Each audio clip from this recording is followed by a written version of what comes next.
बातमीपत्राची सुरुवात एका महत्त्वाच्या राजकीय बातमीने।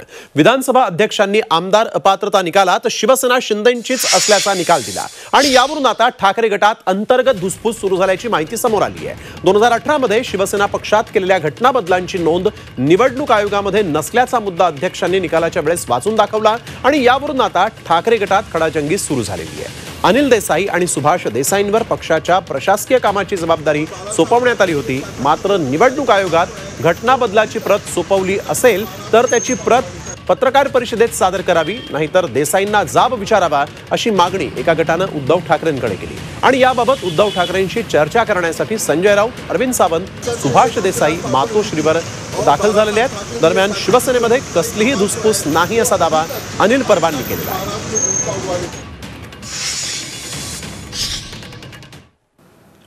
2018ची कागदपत्र सगळी जी निवडणूक आयोगाला दिली होती त्या सगळ्याचा रेकॉर्ड आमच्याकडे आहे। आम्ही तो सुप्रीम कोर्टात जे काही सादर करायचं ते करूच।